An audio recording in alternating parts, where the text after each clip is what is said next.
My name is Jane Dixon, and it is my privilege to present the midweek blessing today.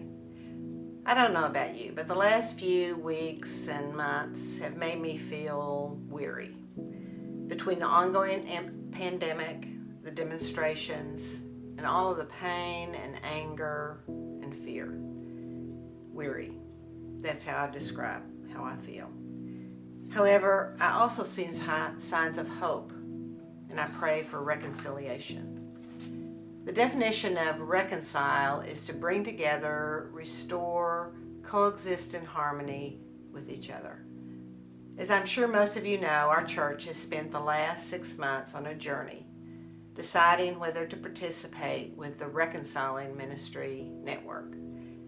The RMN is a Methodist nonprofit that works to bring together all those who want to know and love Jesus and coexist in harmony together.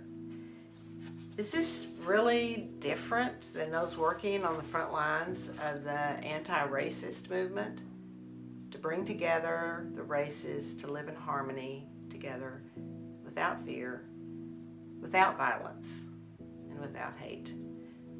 Some may think that the RMN is strictly an LGBTQ-focused movement, but it is much more than that. Our hope is to reconcile all people in the church, whether old or young, whether people of color or white, people of all sexual orientations and gender identities, and those with disabilities or not. Our goal is to welcome, celebrate, and confirm all those who desire to know Jesus Christ.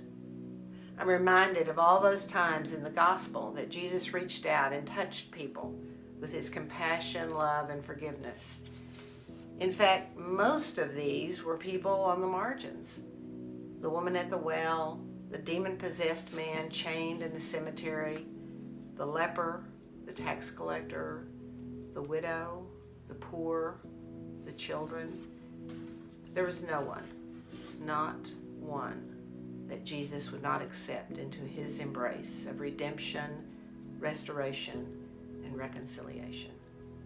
He said it himself, "Come to me, all who are weary and heavy laden, and I will give you rest."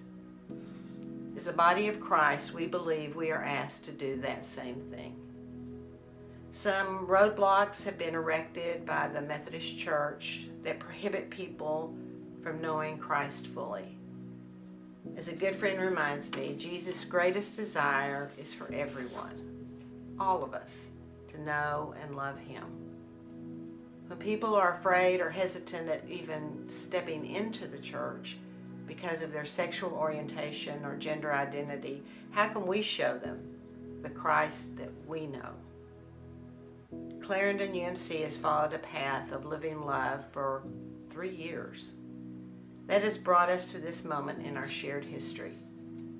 Do we truly believe that our mission is to embrace all, share Christ, and serve others?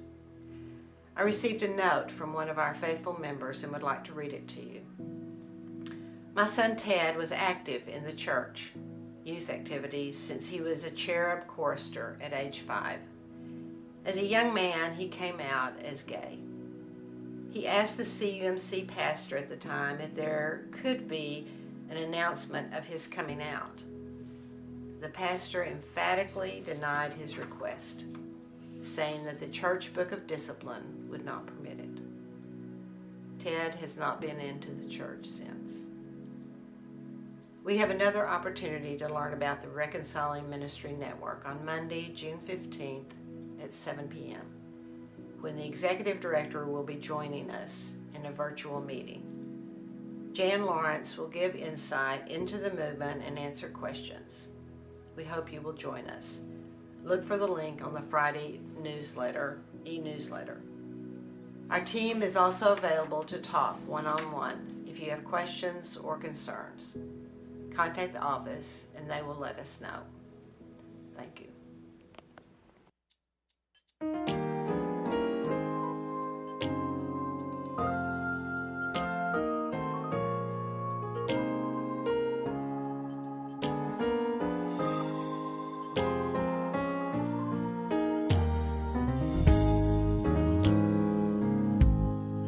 Lift every voice and sing till earth and heaven ring. Ring with the harmonies of liberty.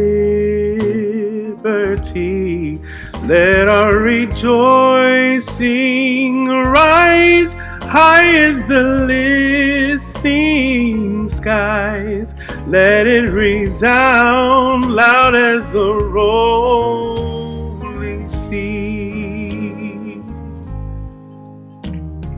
Sing a song full of the faith that the dark past has taught us. Sing a song full of the hope that the present has brought us. Facing the rising sun of a new day begun, let us march on till victory is won.